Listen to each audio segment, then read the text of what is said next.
Call the meeting to order. Welcome, everybody. We have, first of all, this is my first full day of chairing the committee, and I take that as a great honor, and I thank you for participating and coming out. Welcome to the House of Commons Standing Committee on Indigenous and Northern Affairs. As chair, this is my first full meeting, and I'd like to acknowledge that we're meeting on unceded Algonquin territory. And today we continue our study on suicide in Indigenous communities, for which there are 3 presenters, 2 here in person and 1 on teleconference. It is my pleasure to welcome Grand Chief Wilton Littlechild, who is on the phone. No, he can't make it. He's stuck at the airport. And member who was MP with us, and CEO Bobby Herrera, who is here from the Confederacy of Treaty 6 First Nations in Alberta. I hear you've got some pretty wicked weather. Yeah. From the Confederation of Sovereign Indigenous Nations in Saskatchewan, we're joined by the 4th Vice Chief, Heather Bear. Good to see you again. Yes, the Federation, thank you. Yes. And we are also joined by Sylvia Johnson, Co-Minister of Health, Children and Youth from the Métis Nation of Alberta, who's on the phone. Hi, Sylvia. Good morning. Morning. Morning. So, I'm happy to give each of you the floor for 10 minutes, after which committee members will ask you questions. And I'm going to start with Sylvia Johnson, who's on the phone, and I'll turn it over to you, Sylvia, if you'd like to do your presentation. okay. Can you hear me? Very well. Thank you. Because I have a loud voice. I'd just like to say I apologize for not being able to get there. I couldn't get out of Grand Prairie with flights, and then after Grand Prairie, I couldn't get out of Calgary, so I just thought, well, I might as well give up and come back home. It's 40 below here today. So I would just like to start by saying good morning. You know, I'd like to thank the committee and the organizers for having me present here today, having me present today. I'm not present today. My name is Sylvia Johnson, and I represent the Métis Nation of Alberta as the President of Region 6 and as Co-Minister of Health, Children and Youth. The Métis Nation of Alberta is a recognized representative voice for the Métis people of Alberta. Alberta has the largest Métis population in Canada, with approximately 96,000 self-identifying Métis and 32,000 who have registered with the MNA. In Alberta, there are also 8 protected Métis land bases, and these are known as Métis settlements. In my presentation, I will focus on 2 areas in which the Métis Nation of Alberta would like to concentrate their efforts in supporting our youth. The work of suicide prevention is not just about preventing death by suicide. Rather, it is about empowering our people to create and sustain healthy, lively, and culturally connected communities, and to have adequate supports and programs to properly serve our people who are experiencing mental unwellness. The first focus of my presentation will be on the need to strengthen the resiliency and self-worth of our youth through culturally specific youth programming. The second is the need for equitable and proper mental health supports and services tailored to the specific needs of Métis Albertans. A major aspect affecting the mental well-being for our youth is a confused identity and cultural disconnection. Métis people have a unique history in Canada, and this is often misunderstood by mainstream society. The importance of Métis people for the development to Canada is not appreciated as it should, and much of it which has been written historically does not accurately represent Métis nationalism and culture. It's very damaging to our young people to have mixed messages that devalue their cultural history and provide contradictions to what they believe about themselves. I would ask the committee to invest and support the M&A in developing materials and programs so that we can educate people about our culture and our history, preventing further traumatization to our youth. It also must be recognized that our organization needs to play a vital part in the development and review process of all Métis material being produced and distributed. Additionally, Métis youth in Alberta are living removed from their culture due to a variety of historical circumstances and are consequently suffering. The future of the Métis Nation will undoubtedly fall on the shoulders of our youth, and hence there is a dire need to rectify this reality. There is a desperate need for youth programs that allow the youth to connect back with their rich cultures, gain confidence needed to be the Métis leaders of tomorrow in order to pull our people towards a self-determining future filled with healthy, lively, and culturally connected communities. The Métis population is a very young population. 43% of the Métis in Canada are under the age of 25. And specifically, the Alberta Métis population reaches its population peak between the ages of 20 and 24. Therefore, any data representing the experience of Métis Albertans is largely affecting our young people. Currently, Métis people in Alberta experience great levels of substance abuse and certain mental illness. From our health status of the Métis population of Alberta, we know that Métis people in Alberta experience a higher prevalence of drug and alcohol abuse, mood disorder, and neurotic disorder. However, even though our people experience a disproportionate burden of mental health issues and addictions, we do not have the capacity to provide support and resources to our community. Métis people in Alberta are at a disadvantage in accessing supports and services for mental health issues and substance abuse when compared to First Nations and Inuit because they are not able to access the same non-insured health benefits.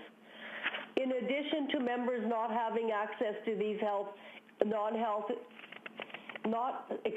non-insured health benefits, we are unable to provide any substantial and consistent support for those suffering from mental health and addictions. With the recent Daniels decision and the Truth and Reconciliation Commission's call for actions, the era of reconciliation is upon us, and it is time for Métis people to move towards a self-determining future to enable our people to surpass these inequities. Due to a lack of funding and partnerships, the Métis Nation of Alberta does not currently have the capacity to develop mental health supports and programs for our people that understand the distinct experiences of the Métis people. Core health funding would allow the Métis Nation of Alberta to develop mental health strategies designed by our people, for our people, such as in-house mental health counseling and supporting the specific needs of our members. Thank you.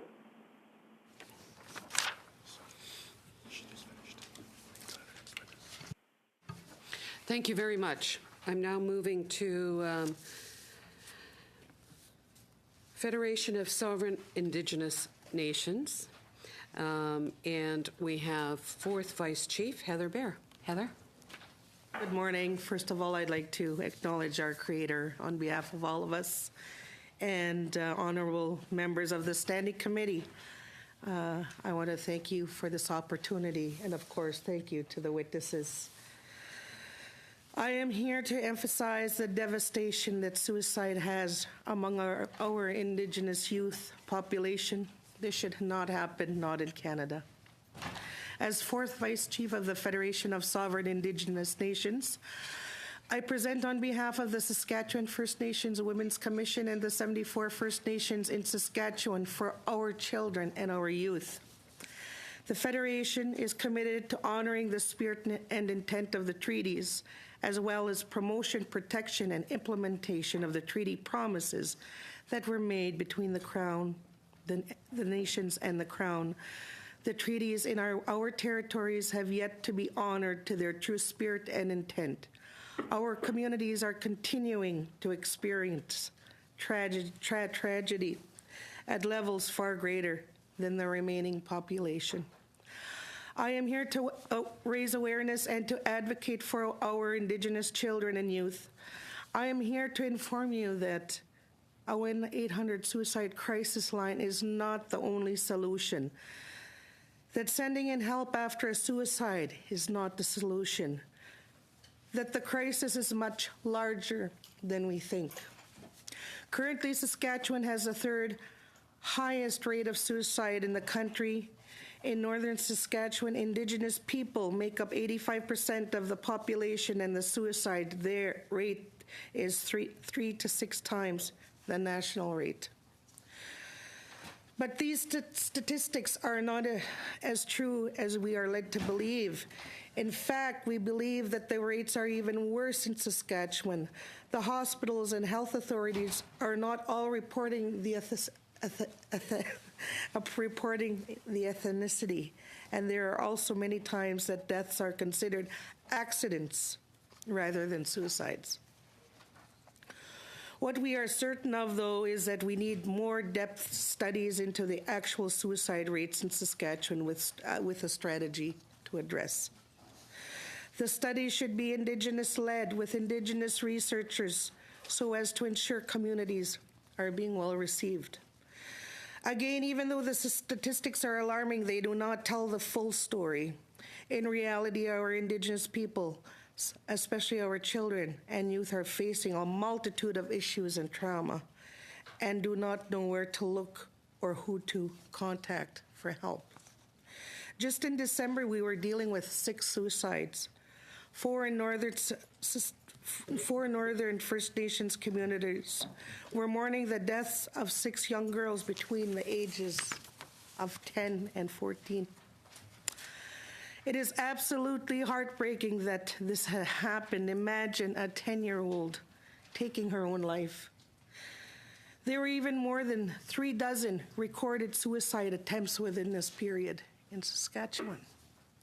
The harsh reality is that Indigenous youth of Saskatchewan are underprivileged and often overlooked. Their everyday struggles are unheard of for most youth. The youth are struggling with their sense of identity and belonging on top of worrying about school and their everyday problems.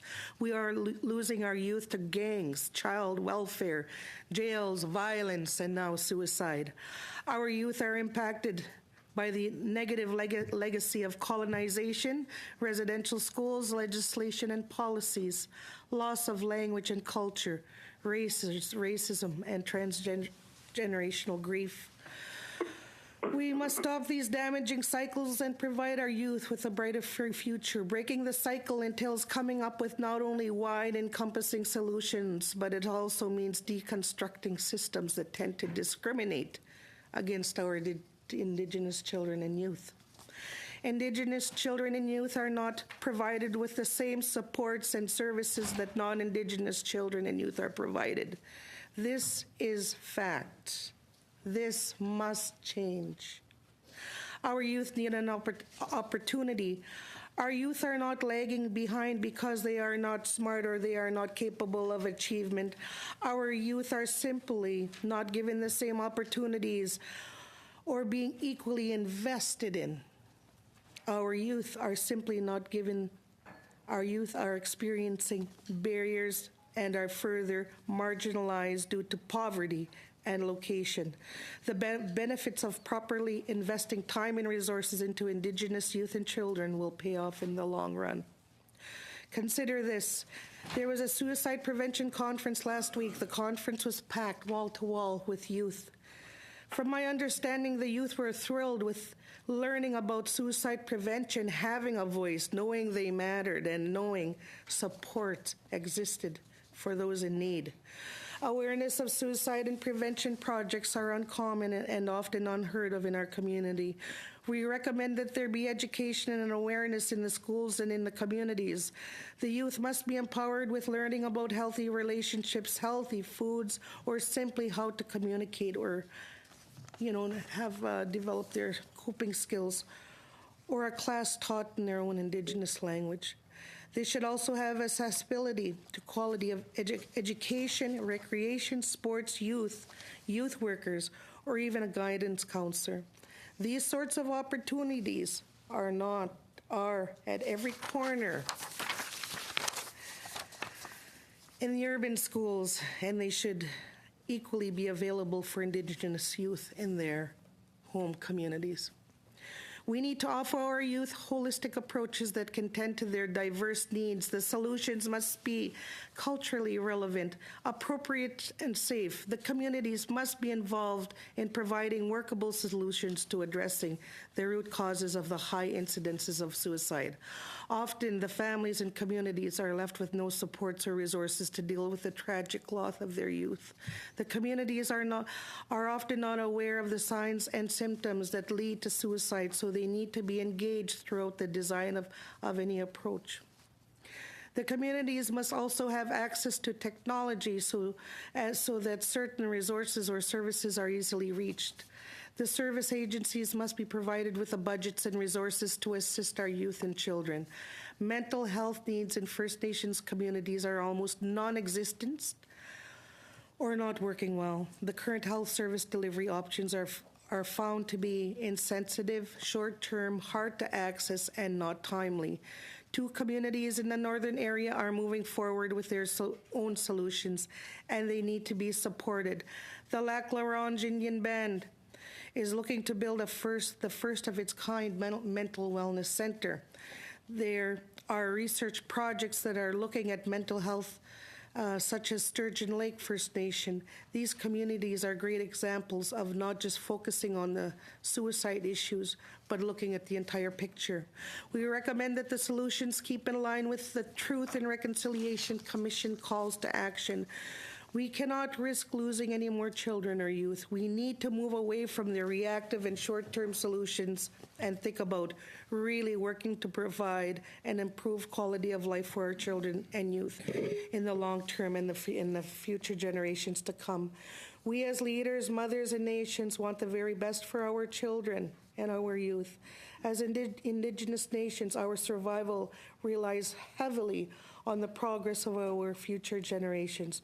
We want our children and youth to learn and grow confident in knowing their human rights are honored.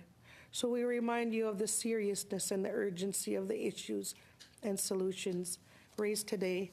And I want to say, as a mother who's lost a child to suicide, I know and understand the pain and agony. And I know that it was because of the elders and our ceremonies and the good ways and the teachings of our people that helped me go through and not around. So with that, thank you. In closing, thank you for your time. Thank you very much. Appreciate hearing your voice.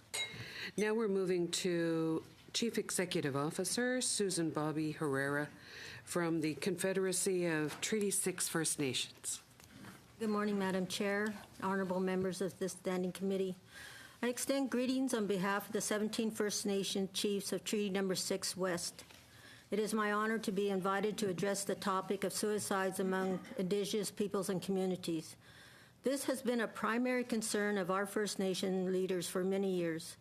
Many of our communities have been devastated by the loss of members who have chosen suicide over life. Our cultural teachings inform us that life is the greatest gift of our Creator, and that there will be consequences when someone terminates his or her own life. Having had the opportunity to work on Indigenous issues internationally for several decades, we are grateful that this critical issue impacting the very future of our Indigenous peoples is being highlighted internationally, but most importantly, by Canada. We must work together in bringing hope to our peoples that not only do each of their lives matter, but that they do have a future worth living for. When another life is lost to suicide, in desperation, my leaders ask, what more can we or could we have done? We ask ourselves, what is the contributing to a person choosing to take their own life? Is it the loss of identity or a sense of loss of belonging? Losses resulting from intergenerational or historical trauma and dispossession?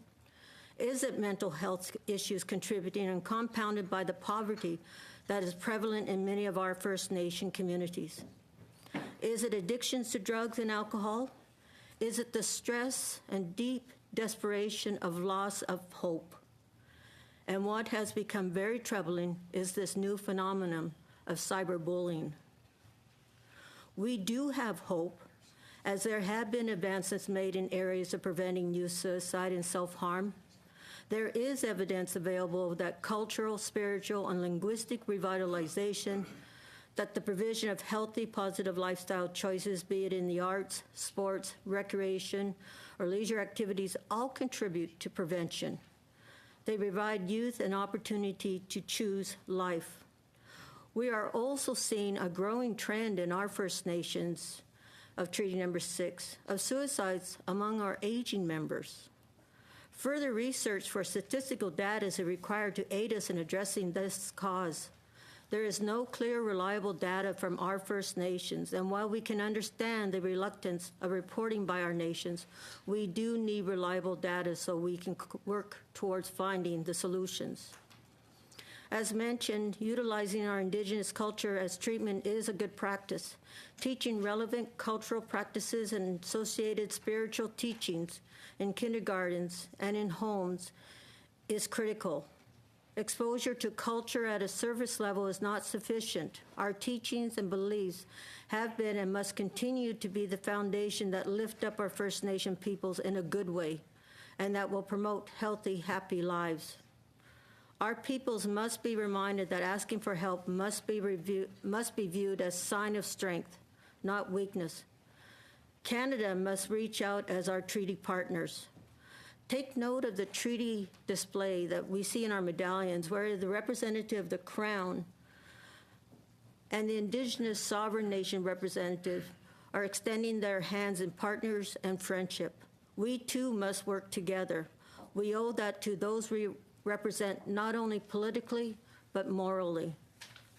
The United Nations Permanent Forum on Indigenous Issues included the issue of self-harm and suicide at the 14th session, issued in its finals report the following. Indigenous peoples worldwide continue to suffer from intergenerational trauma and colonization, assimilation, loss of language, culture and traditional knowledge, and the disintegration of families. Collectively, these problems are linked to the lack of recognition of and respect for the right of self-determination of Indigenous peoples. Such trauma can lead to desperation and hopelessness, with Indigenous communities frequently seeing suicide rates that are significantly higher than among the general population. This challenge affects Indigenous peoples in all regions of the world. The Permanent Forum urges states to recognize that suicidal behavior, suicide and self-harm are directly related to the social and economic situation of Indigenous peoples in specific countries, and primarily linked to loss of self-identification and departure from the roots of traditional cultures and ways of life. This, in turn, is linked to the loss of Indigenous peoples of their rights to their lands and territories, natural resources, traditional ways of life, and traditional uses of natural resources. The Permanent Forum welcomes information received from states and Indigenous peoples on current initiatives and strategies to tackle self-harm and suicides among Indigenous children and young people at the national level, as well as international efforts in the Arctic and Latin America. In particular, at the regional level, the Forum welcomes the information from the Pan American Health Organization on initiatives that are being conducted in Latin America. The Forum is, however, concerned by the lack of coordination at the global level. The Permanent Forum Therefore, urge the World Health Organization to develop a strategy and program to tackle self-harm and suicide among Indigenous children and young people at the global level. The forum recommends taking into account the initiatives that are being conducted at the regional level, in particular by the Pan American Health Organization, and using them as a basis for further expansion. As a first step, the forum suggests the World Health Organization gather evidence and initiate research on prevalence of self-harms and suicides among Indigenous peoples, and prepare a compilation of good practices on prevention of self-harm and suicide among Indigenous young people, publishing its findings January of this year. The expert mechanism on the rights of Indigenous people report on the right to health Indigenous people, with a focus of children and youth, also reported that Indigenous people continue to experience intergenerational trauma owing to the removal of children from families and residential schooling. The health impacts of such practices are profound and include mental illness, physical and sexual abuse, self-harm and suicide, and drug or alcohol addiction. A correlation has been demonstrated between the intergenerational effects of those events and suicide and sexual abuse during childhood. Indigenous children and youth are particularly vulnerable to human rights violations because of their age and the intersectional nature of the discrimination experienced by Indigenous peoples. Children and youth have not historically been recognized as holders of rights. That is especially the case for Indigenous children, who are frequently deprived of fundamental rights concerning their families, communities, and identities. The combined effect of intergenerational trauma and lack of progress towards the realization of Indigenous human rights has resulted in many Indigenous children experiencing a multitude of early and traumatic life experiences, placing them at risk of ill health, mental illness, suicide, and contact with the criminal justice system.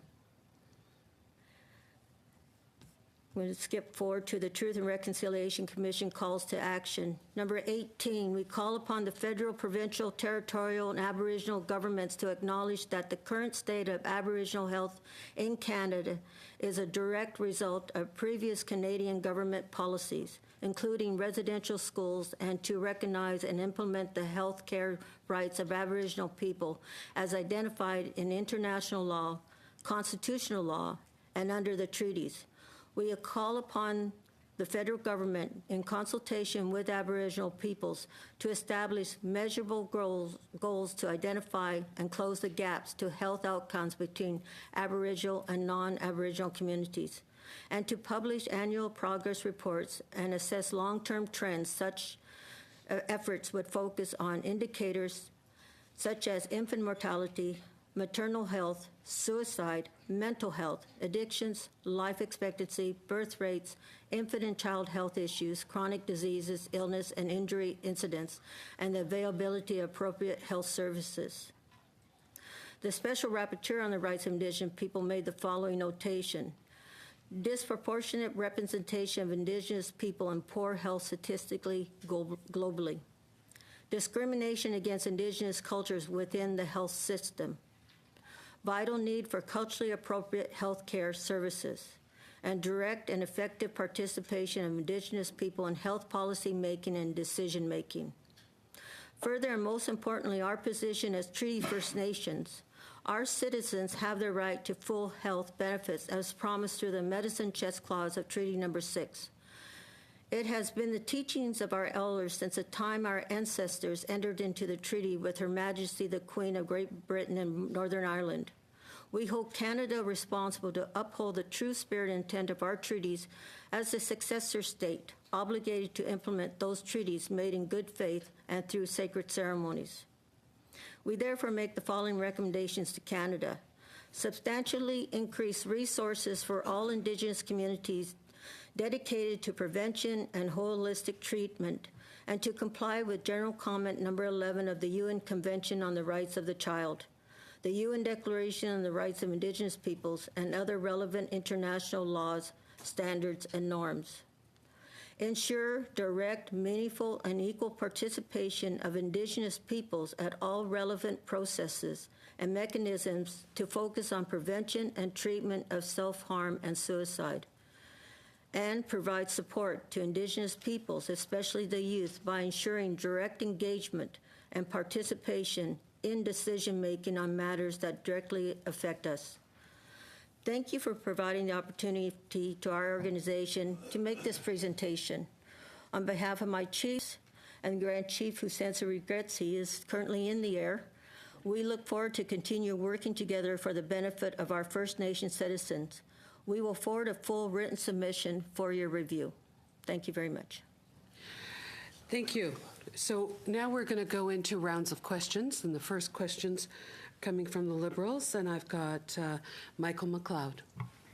Thank you, Madam Chair, and thank you for the presentations. We've been on the suicide study for some time now, and we've heard many of the issues that you've raised, and there's a lot of issues that we've heard from witnesses that are similar. You know, the issue of housing, the lack of jobs, the cultural disconnect in our communities, and residential school fallout, violence are all issues that we seem to share. And it's kind of still, although we've heard from many witnesses, it's still shocking to hear the number of people that are taking their lives. It's something that prior to me getting elected into this position, I thought was really focused in the area of the North, because I heard it. I'm from Northwest Territories, and I heard it in Nunavut, in Northwest Territories, and Yukon, and other places. But it's something that's happening right across the country, and a lot of it is in our small Aboriginal communities. And we've never really brought out the totals. How many people are taking their lives? And when you brought out the numbers from this summer, it reminded me that this is not an issue that's going away. In fact, it's escalating.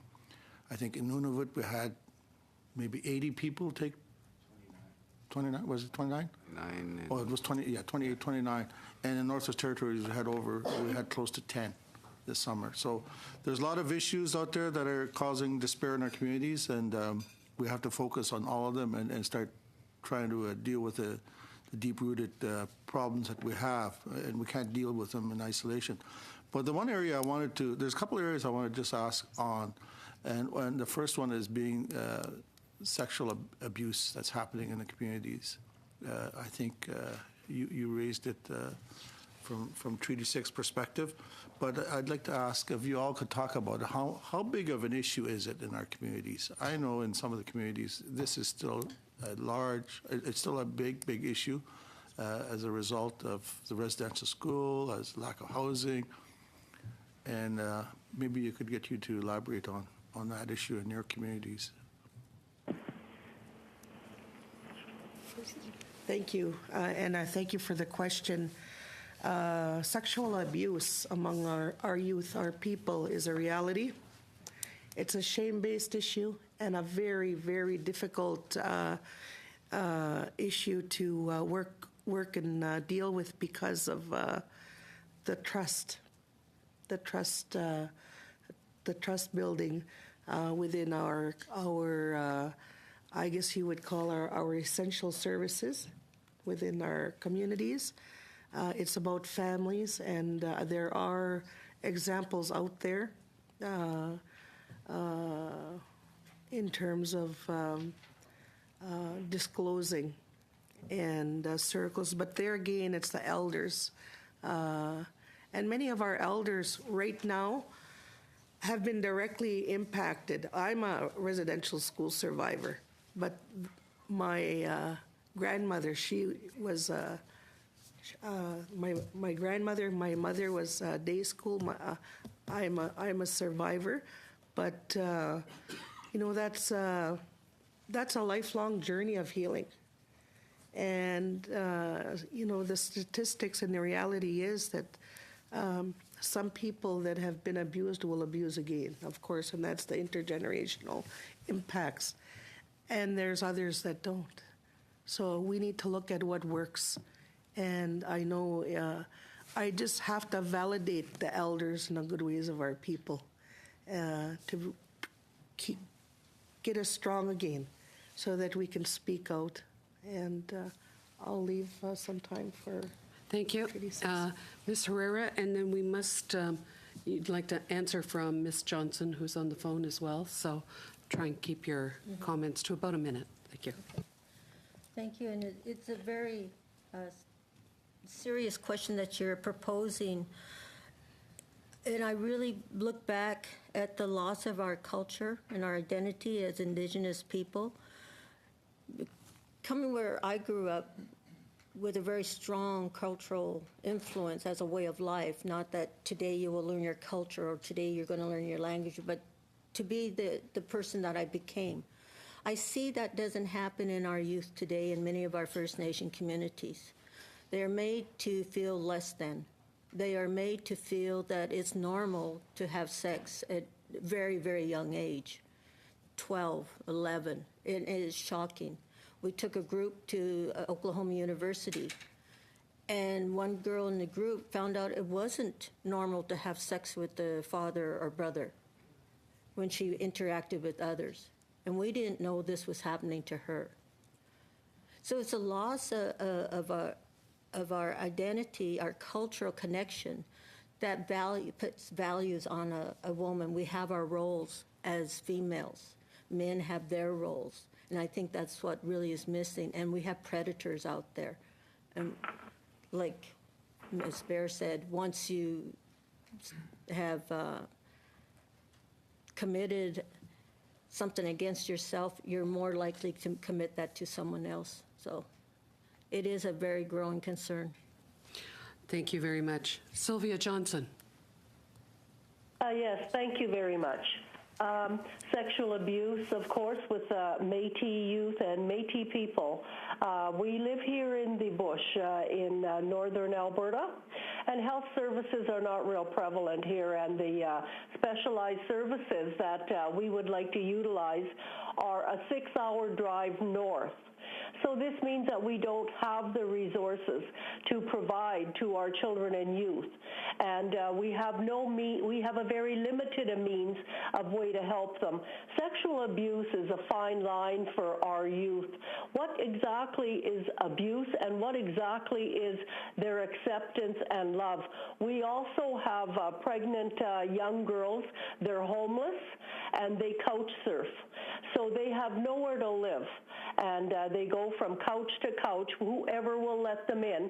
So, of course, they have to accommodate whoever is letting them into their place. It's 40 below here today. I'm very worried about some of these young girls out on the street. They are going to give birth, and they are not dressed right and nowhere to go. Thank you. We also have young men that suffer the same thing. There's a fear of the police and who to trust with this and be safe with it. We believe we need resources to identify this very serious issue, which leads to suicide and other things. Thank you. Thank you, Sylvia. Now we're moving over to the Conservative Party and MP Veerson. Thank you, Madam Chair, and thank you to our guests for being here today. It's a great privilege to be able to listen to your testimony today. My questioning is kind of, I guess, perhaps I can break it into 3 areas. The first thing I'd like to just get your comments on, I think I'll ask all 3 of my questions and then I'll let you all go through. The first part of my question is about technology. What effect do you think that our interconnected world has on it? I notice every one of the communities that I go to visit, everyone seems to have a smartphone. Everybody seems to be on Facebook. I know that's how I keep in contact with a number of the communities, is through Facebook. I'm wondering if my estimation is correct, and does that have any play on this current crisis that we face in some communities with the perhaps online bullying, but also perhaps there's a tool. I know that Facebook has an algorithm and they'll send you a message saying, hey, your recent posts look like you're having trouble. Are you in fact having trouble? Do we have to find you some help? And there may be a solution there as well. The other thing, just like your comments on the, I think it's an Ontario government program. It's called I Am a Kind Man. There's a different term for it. I can't pronounce it. And lastly, I was just wondering if you could name some role models that we could hold up. I think that's a big thing is that the Indigenous community, a lot of them they don't have necessarily a good role model, or in some cases, some of these really good role models end up succumbing to suicide as well, and then we can't really hold them up as, hey, this is what you want to be, because it's often ended in tragedy. So if you could think about it for a few minutes, maybe as well, that if there's a good role model or two that we can showcase to your communities in particular, as we go forward from here. So that's kind of my three: technology, Facebook kind of thing, I'm a kind man, and role models. So if you could go through that. Why don't we start with Sylvia on the phone and then go the other way? Okay. For sure. Sylvia? Well, yes, pretty much all youth have a cell phone and have access to Facebook and things like that. As you said, there's a lot of bullying on Facebook. There's a lot of peer pressure. There's a lot of inappropriate things that are also said and put on Facebook. One thing it does do is it reaches everybody in our little communities immediately. We've had people that have been deceased, and the family has found out about it on Facebook. That's also how people have found out about what their children are doing or involved with, is on Facebook. So that's become sort of the norm now. I'm not familiar with I Am a Kind Man, but I'm not familiar with that at all. So I can't speak to that. As for role models, it's not hopeless here. We do have role models. We do have young people who have gone on to university and gone on, and the problem is to get them, that we want them to come back to our community as role models and show other youth that, yes, if they could get through, if they could come out of our community and go on with their lives and become quite self-sustaining and enjoying life and even finding quite a bit of success, so could our youth. We have people here that have gone on to TV celebrities. We also have some that are also at the universities, and I believe by those models that yes, we can showcase to our youth it is not hopeless. Thank you, Ms. Johnson. We have about 3 minutes, so should we go on to Chief Bear? Thank you. And that's a very good question. When we talk about role models, in Saskatchewan, the FSIN has Andre Bear and Cheyenne Fine Day are youth representatives. They are voted by the youth of our communities. And I know that there's one example, Assist, is a program that it has to do with, it's like peer counseling. And I know that Andre Bear, our representative, he's also our AFN youth rep as well. So that would be a wonderful role model and speaker and advocate, to empower our young people and give them hope. Cyberbullying, yes, it's a problem when your children are living in poverty, but they have 8 phones at 8 and 9 years old, and fighting and video, and we need more laws, stronger laws, especially in our communities, to deal with any kind of cyberbullying, and we need to do things from a legal perspective. So, thank you. Thank you, Ms. Herrera. Thank you. Regarding role models, I'll jump right to that. We do, too, have a number of role models we're very proud of. One that jumps out is Chief Billy Morin of the Enoch Cree Nation. He's a very young chief. And when he was elected, he didn't speak his Indigenous language. And he promised his people, especially his elders, that in 1 year he would address them in Cree. and he's done that. So he's one role model to bring back the language. And of course, my personal mentor, and I think an excellent role model, is our current Grand Chief, Willie Littlechild. If you talk about anybody who's done anything for Indigenous peoples worldwide, it's Dr. Wilton Littlechild. And on social media, it is a good tool to stay connected, but people can be so mean and so angry because they're anonymous, and they can get into a person's home, like any other predator out there. Can I just get an answer on, is my estimation that most everybody is on Facebook in your communities? Is that a correct estimation? Yes. As actually a great-grandmother now, my grandchildren actually are being limited on their phones, but I had to limit my children because that's the role models. That if they don't want their children on social media, then get off the phone yourself. And luckily, I'm starting to see that because I didn't know I had a granddaughter harming herself, contemplating suicide, until they reached out to me in the middle of the night crying. And it really hurt me. So I had to talk to my daughter to become a role model for my granddaughter. Thank you very much. Things are starting to turn around. Thank you. We're now moving to the NDP, and I don't know, Ms. Ashton. MP Ashton will be leading the questions. Thank you, Chair, and thank you to our witnesses that are here today, and thank you for your powerful testimony, and to Ms. Johnson as well, who's joining us on the phone. Obviously, our committee is looking for some very concrete recommendations that we can put forward to the government with respect to suicides on First Nations and in Métis communities. One of the recommendations we've heard far and wide, not just with respect to tackling suicides, but also more broadly wellness and moving forward in terms of a new relationship with First Nations and Indigenous communities, is the need to adopt and implement the UN Declaration on the Rights of Indigenous People. And that's the legislation put forward by my colleague and our Indigenous Affairs critic, Romeo Saganash. It's actually Bill C-262, and obviously it also reflects the calls to action of the Truth and Reconciliation Commission.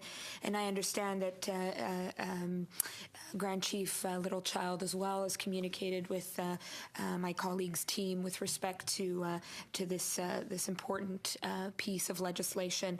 So my question to you, Ms. Herrera, and to you, Chief Bear, is how important is it to move forward with respect to adopting and implementing the UN Declaration on the Rights of Indigenous Peoples? Do you see this as connecting, as a way of establishing, a solid relationship with First Nations and Indigenous communities, decolonizing the relationship that exists already? And do you see this as having obviously positive impacts for the next generation of Indigenous youth? Ms. Ashton, are you directing your questions to, we have somebody on the phone as well. We could start with. Perhaps if we can start with either Ms. Herrera or Chief Bear and then to the phone. Okay. Ms. Herrera. Yeah.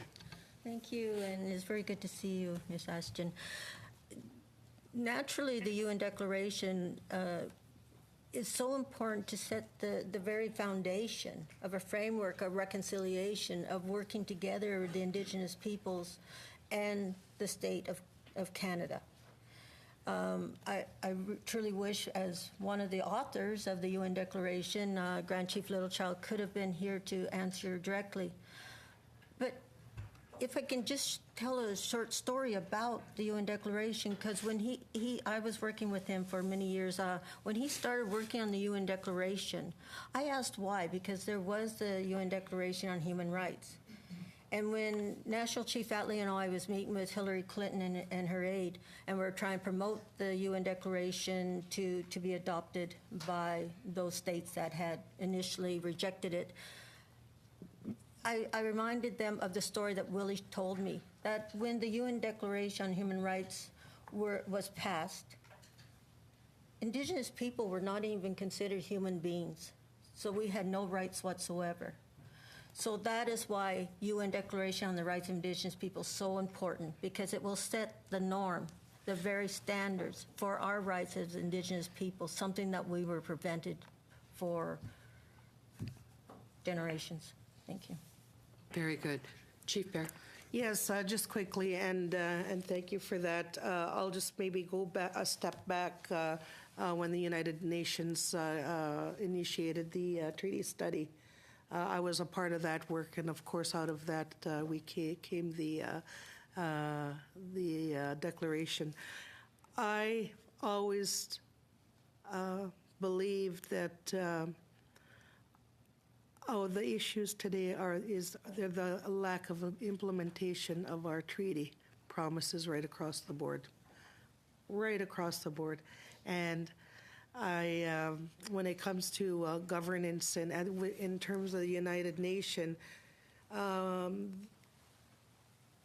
things have happened very slowly. They evolve, and I think they've evolved now to a point of implementation and the calls to action. I think that the timing is now to really put our heads together, and in terms of working, inclusively with our elders.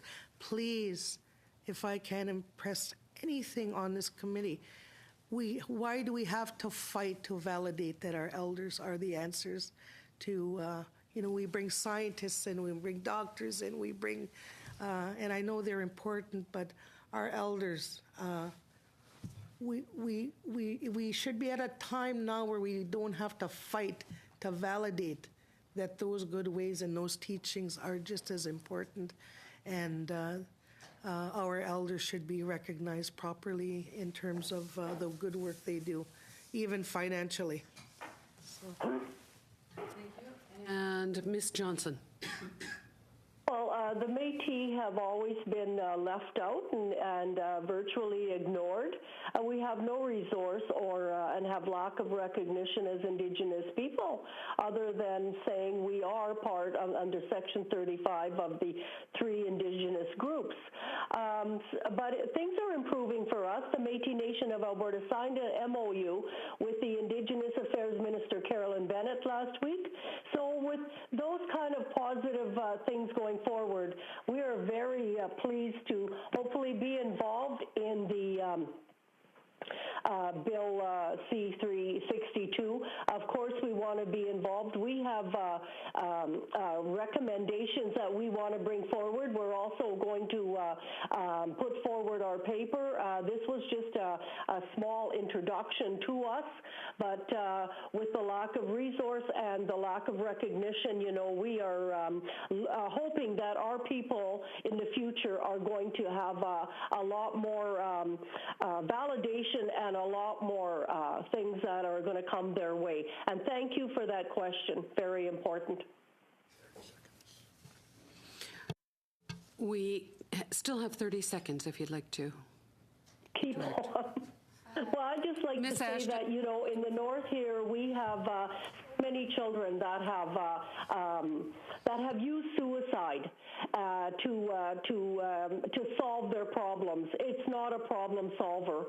It's actually we need healthy, contributing people to our society. I know that if there was resource, some of these people would be alive today.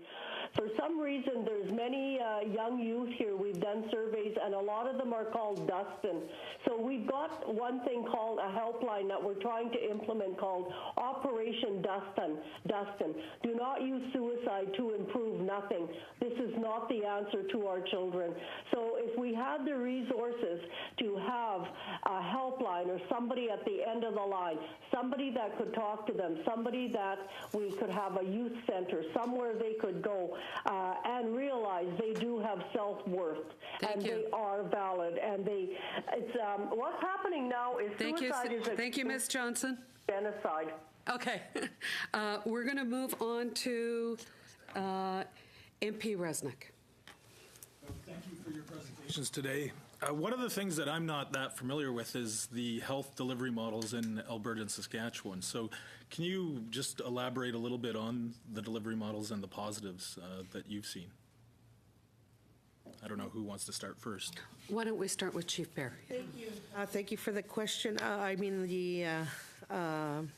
When we look at our health delivery models, of course, in Saskatchewan we have 74 autonomous nations, And also we have our health commissions that are encompassed by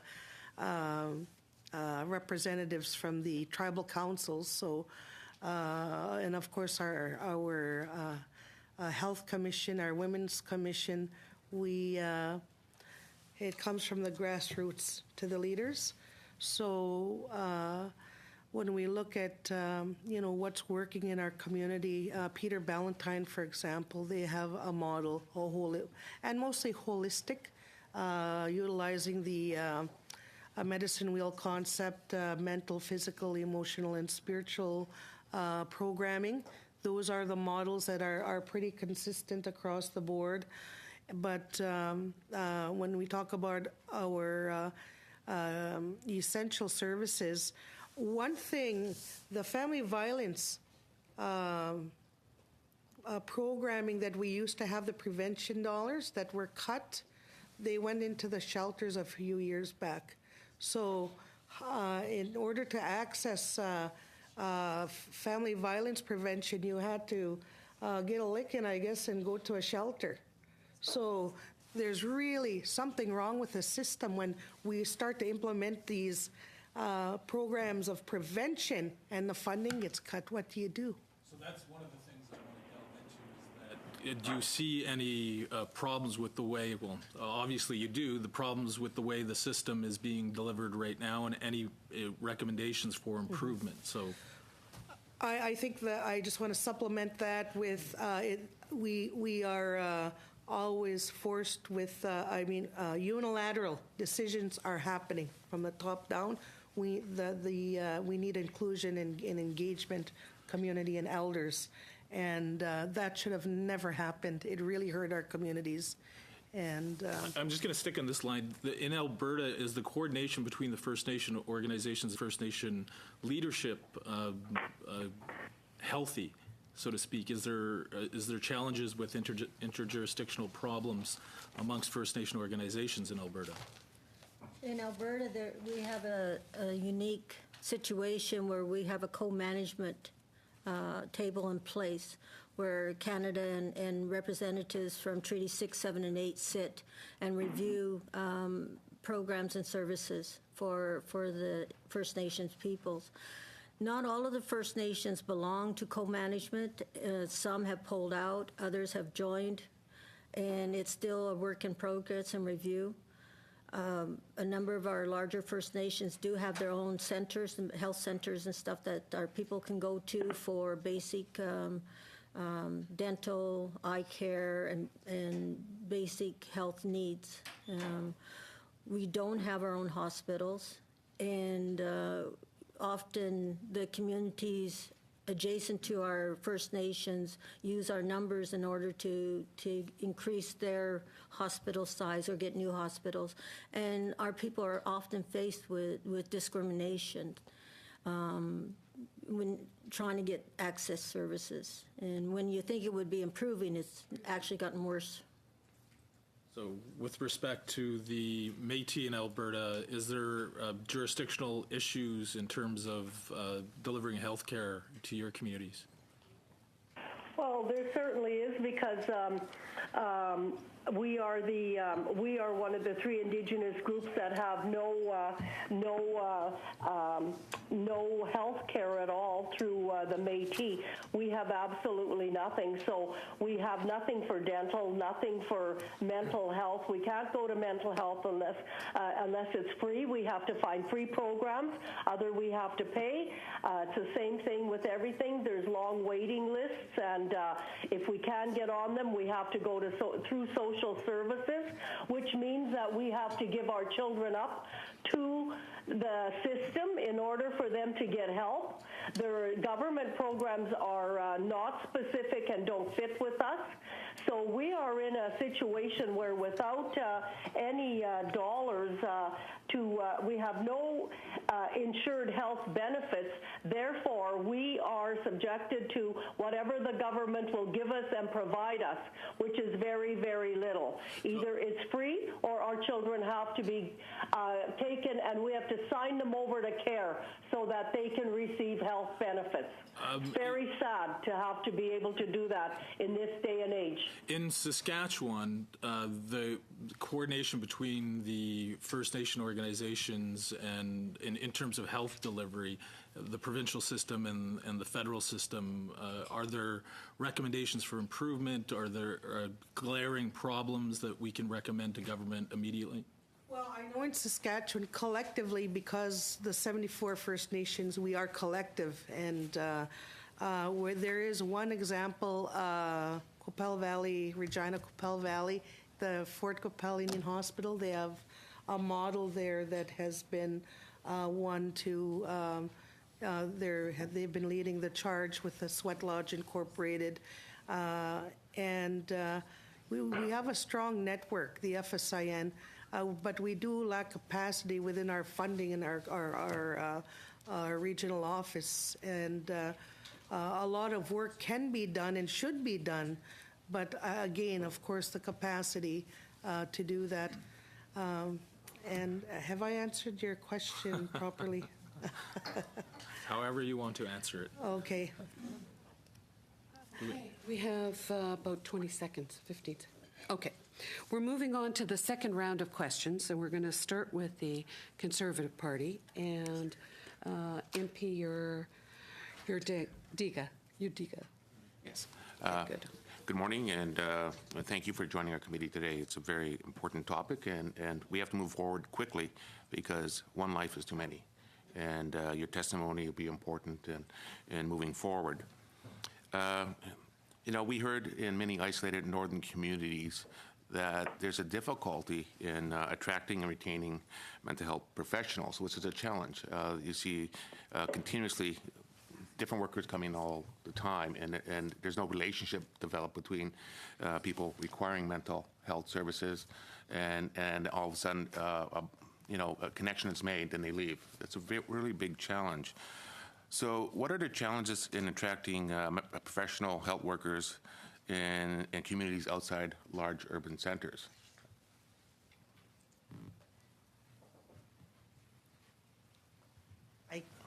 I guess I can go ahead. I think one of the biggest challenges, especially in the north, when you look at the conditions, like, for example, I occupy the north a lot, the far north, the Dene, the housing, deplorable conditions. You're looking at, for example, one family, 19 living in one house. And when the counselor, I spent 2 days talking to the community and the leaders, the children lining up, you know, to go to the washroom in the morning. Just, you know, picture the reality of that. I go to the community and their facility, there's not even a doorknob on the washroom. I mean, the blood and the bones of their ancestors are in the wealth of that land, and you know, industry has come in and taken and left, and they've been ignored far too long. Lack of employment, lack of, you know, there's also the underground. It's so entrenched. People really don't know and understand and realize the problems that exist in the far north. And when you look at a bottle of milk or a jug of milk, $18 to $22. Imagine if you have 8 boys and how much milk you go through in a week, and you get $250, I don't know, every 2 weeks. So poverty, you know, is, and when you look at health services, so you go, my sister works in Black Lake. She's been there for 2 years. But boy, I would love to see the standing committee go stay there for a week or two. So, and really see it through the lens of the reality and working in the salt mines of finance and trying to make ends meet. We have 2 more minutes. Okay. I represent Fort McMurray, Cold Lake, and a lot of communities do not have access or have mental health service workers. And to obtain, mental health professional, they have to travel long distances. And a lot of times, a lot of people cannot afford to drive 3-4 hours to the community providing that service. So what are the implications of individuals who don't receive mental health services in a timely fashion? And in many cases, not at all. I'd like to answer. Ms. Herrera? Or, go ahead. Hello? Yes. Sylvia Johnson, I'd like to answer. We'll give you a few minute, but first is Ms. Herrera. Okay, because I don't hear who it is. Thank you. Cold Lake is part of Treaty 6. And in Treaty number 6 is a medicine chest clause. And it's so that, especially for Chief Marshal, she is very adamant that we have the right to health. And yet, while people not only need the services and may have traveled great distance, often now they have to pay for it themselves and ask for reimbursement. When there's such poverty in many of our First Nations, they can't afford it, so they go without. Instead of addressing mental illnesses, they'll suffer in silence. Thank you. And that's leading to suicides. Ms. Johnson, 15 seconds. Okay, we have to pay for health services and there's no reimbursement. Think of how helpless you must feel as a young person, no hope, that you have no choice but to kill yourself. You're helplessly pushed into the corner where you have nothing and you know nothing will ever get better. No way out. That you feel you will help your family and they'll all be better off without you. Instead of looking at a bright, exciting future, no, there's nothing but despair and hopelessness with suicide as the only way out. Thank you. Thank you for those comments. We are now going to the Liberal Party and MP Mike Bosio. Thank you, Chair, and thank you very much, guests, for being here today. I'm going to actually share some of my time with Hunter Tutu as well, so I'm just going to ask a couple of quick questions. Under co-management in Alberta, I'm really curious about this because a lot of what we think, some of the changes that need to happen and what we're hearing from a lot of witnesses is, they need to be community-driven priorities and solutions rather than top-down approach that's happening today and the paternalistic approach that's occurring today. Under co-management, what successes are you seeing there? Is it leading to more Indigenous people being employed? And can we take the successes from that and transfer it to other socioeconomic areas like housing, like education, like et cetera, et cetera? So I'd like Ms. Herrera to answer it because I think she's got the most experience on that side of things from what I've been able to gather from some of her presentation, and then I'd like to pass my time over to Hunter Tutu. Thank you. Okay. Thank you for your question. That was the initial intent of entering co-management, and it was a hard sell when it was first introduced to the chiefs of Alberta of Treaty 6, 7, and 8. Like I said, not all have signed on, and some of those that did have withdrawn. There's been a continual review of the process because even though the chiefs and technicians sit at the co-management tables, in fact, they've been meeting all last week, we haven't seen that many changes other than them saying they have consulted with us. And that it hasn't been true consultation.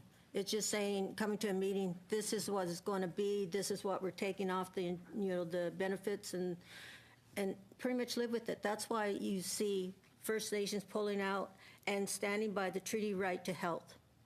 Because in Treaty number 6, medicine chest clause, we have to keep pushing that. That was something that was promised our ancestors. Thank you. Okay, MP Tutu, you have about 3 minutes. Thank you, Madam Chair, and thank you, Mike, for sharing your time, and welcome the panelists. I know this is a huge topic that affects us in Nunavut, and I'm really pleased to have an opportunity to be able to listen and participate, and I appreciate that. One of the things that was mentioned during the talks was the calls to action, and number 18 was mentioned, basically stating it's, we're in the state that we're in because of how we were treated in the past, and it doesn't matter. I don't believe it doesn't matter if you're Inuit, doesn't matter if you're Métis, doesn't matter if you're First Nations. We all suffered the same. Call to action, and we need to heal. And, I think that is, the most important first step that we need to go through. Call to action number 21, where it calls upon the federal government to provide sustainable funding for existing and new Aboriginal healing centers to address physical, mental, and emotional, spiritual harms caused by residential schools and ensure funding of healing centers in Nunavut and the Northwest Territories is a priority. I know Michael can attest, and most of you from the northern, rural, remote areas, there is nothing. In Nunavut and NWT, we have zero. And that's the same in most northern remote areas of the provinces. So I guess, my question is, do you feel that that should be a priority for this government to fund healing centers to be able to, in rural and remote areas where, we're seeing the statistics are the highest, to be able to help people heal and move forward in a healthy way? Thank you. There's only 1 minute. Who would you like to direct the question to? Whoever wants to answer. Thanks. I'll take a run at this one. I think. Well, this is Sylvia. Okay. Chief Bear has started to answer the question, and we'll see if there's any time. I'll be short. When we talk about truth and reconciliation, it has to do with our language, our culture, our values, our traditions. Federal government can't give us that. That's something that we have. We need the valuable resources. They need to be properly funded. And I don't think we should just limit ourselves to healing centers. We need funding in the schools. Education, we have a philosophy. Education is lifelong learning. Our world is our curriculum, and we are all teachers. So with our elders coming into the school and bringing that in and helping to reconcile, working with the parents as well, that's very, very important, the elders. So community-based, holistic, programming would certainly benefit, but we need the resources. There's not enough. Hear you. Moving on to MP Kathy McLeod. Thank you. And Chair, could you let me know when I have about 2 minutes left? Thanks.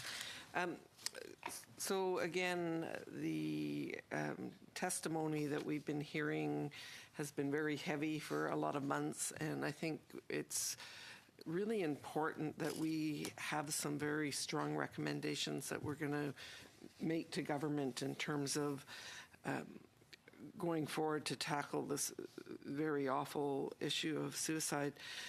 I come from a nursing background, and I mean, I think what we've talked about from sort of that nursing background is we always call it primary, secondary, and tertiary kind of prevention, and so the very upstream that you've talked about in terms of as communities healing. What is the most important thing that we should be doing right now in terms of a recommendation? If you had to say one thing, make sure that recommendation is there, because we think it's going to make the biggest difference. And I'll just throw that out. And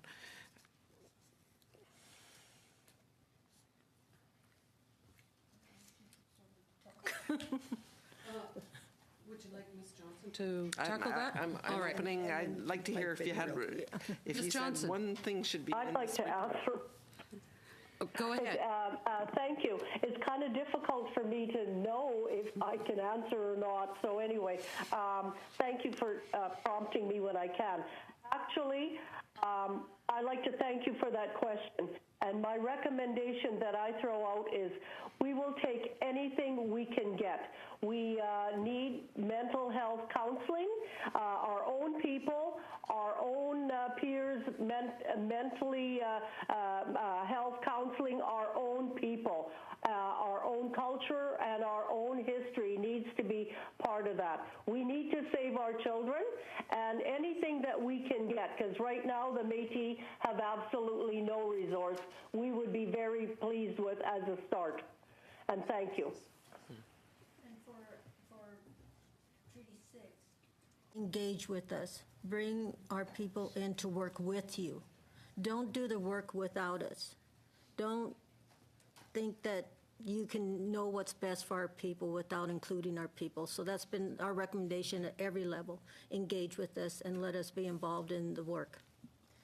Yes, we need to determine our own priorities, and do not forget about the youth voice that's there. The children will talk to children more than they would talk to adults or a teacher many times in our communities. You have about 2 minutes and 8 seconds. Thank you.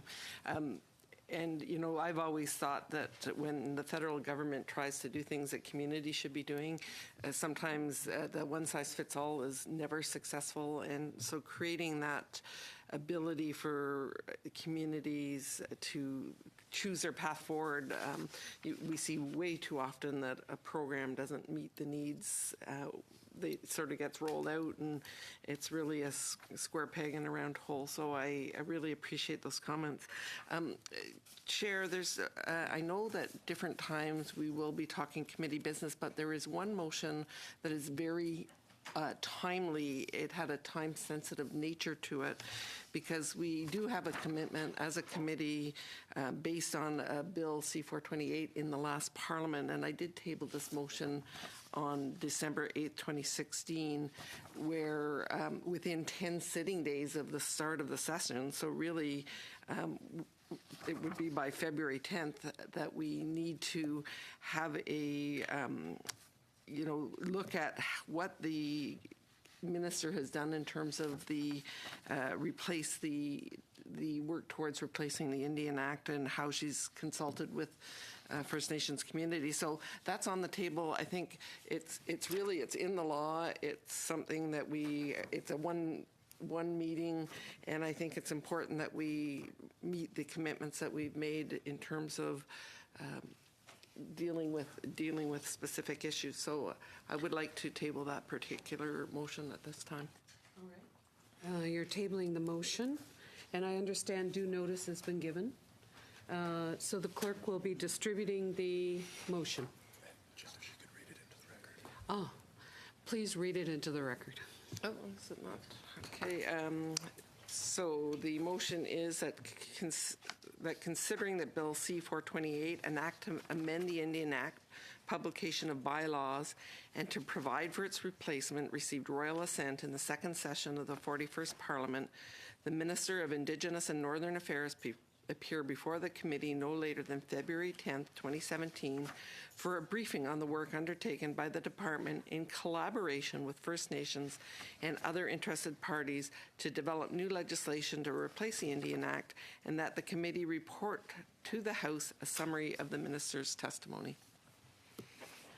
Thank you. And just for information to the folks here to present, we're going to suspend the hearing right now to deal with the motion, which then takes precedent, and once that's over, we'll come back to you.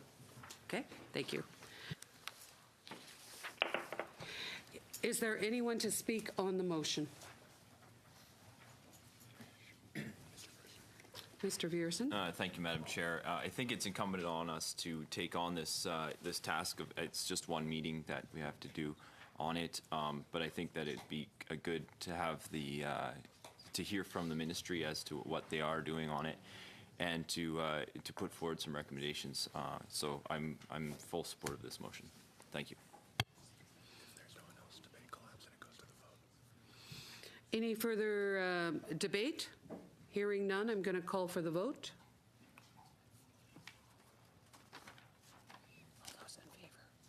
All those in favor? Those opposed? The motion is defeated. Oh, my.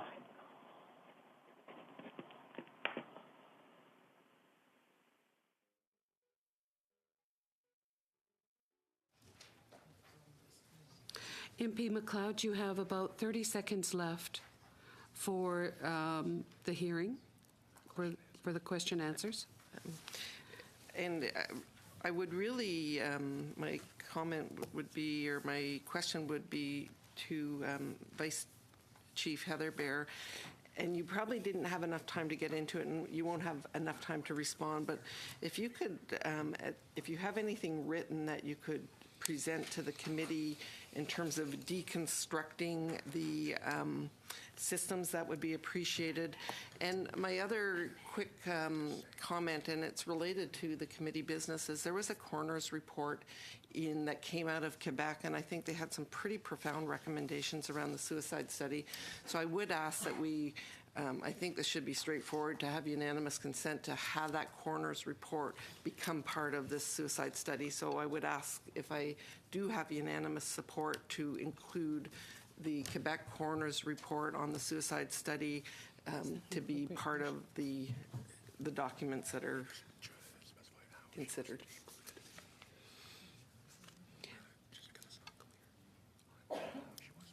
How would you like, the question is, how would you like that included? Like we have all documents, that it's tabled and considered as part of the record for the study. Is there unanimous consent to do that? No. Okay, moving on to Liberal Party MP Aneta Sangari. Thank you, Madam Chair. And this question is for Chief Bear. You had indicated that there's two communities in which there are programs that appear to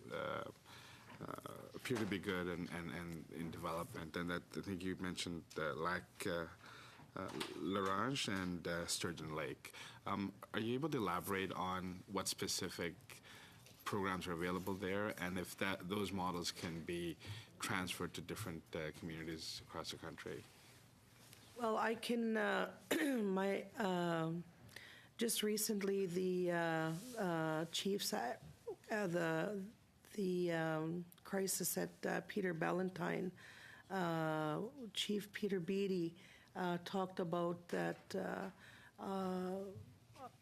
what they were doing in terms of dealing with trauma. Sturgeon Lake, of course, they've been leading the charge, one of our communities that in terms of children and Indian Child and Family Services and prevention and elders. And Lac L'Orange has always, of course, being more remote, their connection to the land, the land-based programming that is there for us, but also they are looking at the Fort Capel Indian Hospital. They have that Eagle Moon. There is a group of elders that work with the health, region, and those models and approaches have been, like I said, very valid solutions. And then again, of course, with our youth, the inclusion of the youth. And I know the leadership community is working hard, and the parenting programs as well. So I won't, I'll give you some time. No, that was just for you. No, we'll direct it to you as well in terms of models that you've come across in your communities that can be applicable to different parts of the country. That last part was? Models of treatment or healing that's available in different communities that you serve that can be translated into different areas of the country or different communities in the country.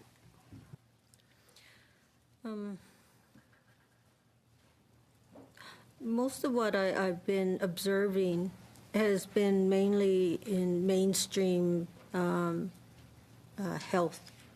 What is really missing is the cultural and spiritual component to wellness that I don't see in many of our communities or in mainstream.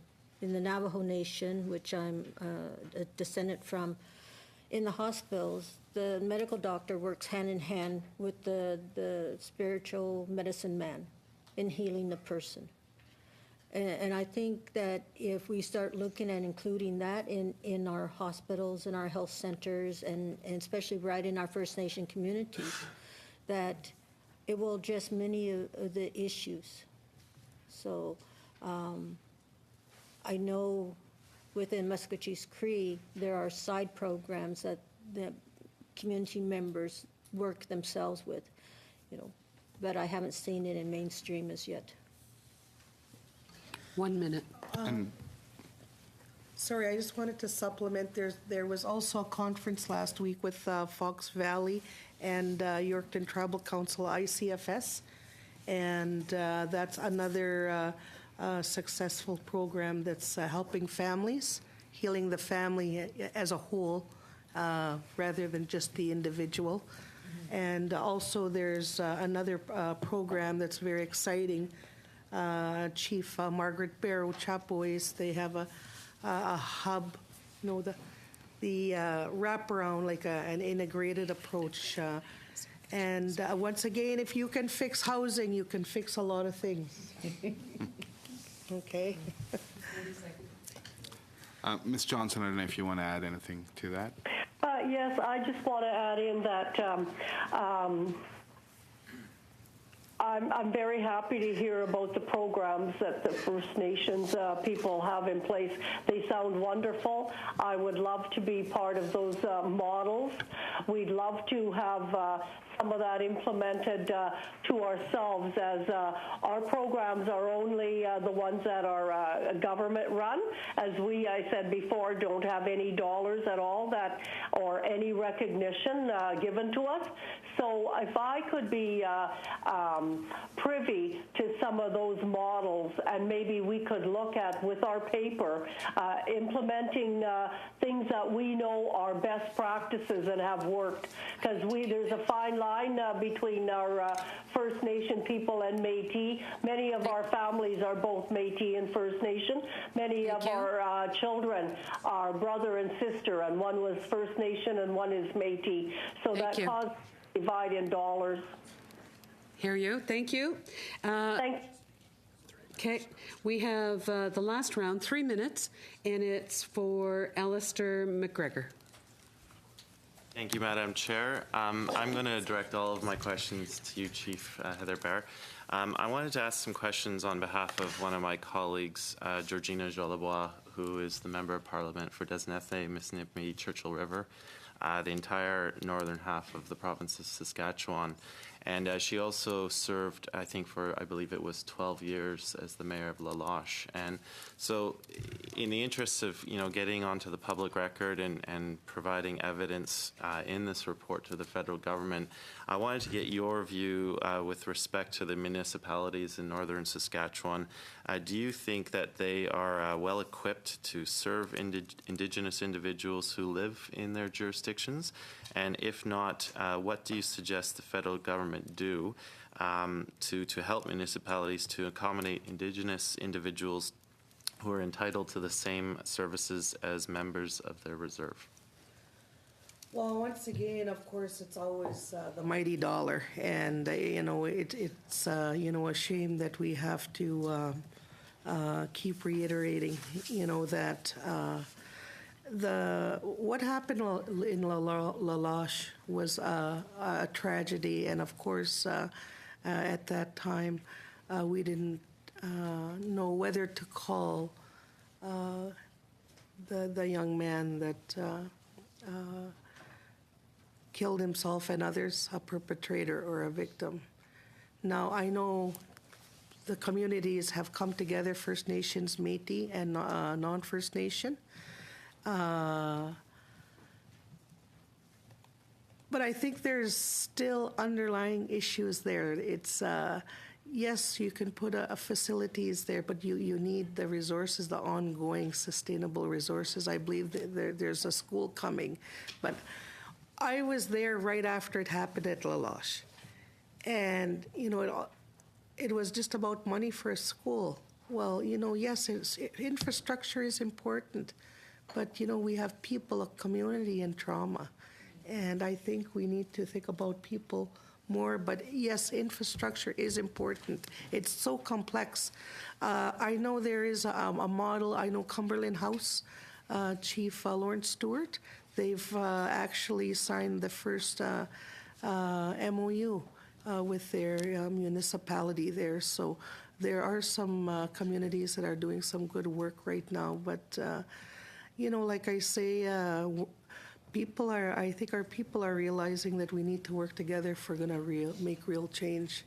And though it's always the funding that's getting in the way of putting a lot of these issues to bed. So it's a long process. It's a hard process, but I think we're getting there. For your testimony. Thank you so much. That concludes the question. I just want to say that doesn't mean there's other examples like in Bigger when the two children were, I want to thank the presenters. I know that you came a long way to be here. We are very grateful that you did that, and your open and honest responses are very important, and I'm sure all members appreciate that. So thank you very much. And thank you, Sylvia. I know it's difficult not being here and being on the phone. Ms. Johnson, we want to thank you for participating and remind all of you that you can leave your briefs or submit a brief with the clerk or online. Okay, so thank you very much for your participation. Thank you very much.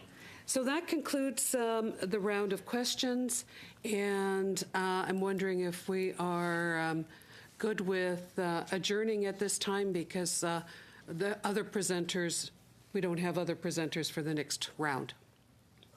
Agreed? Thank you very much, everyone, and I look forward to seeing you on Thursday.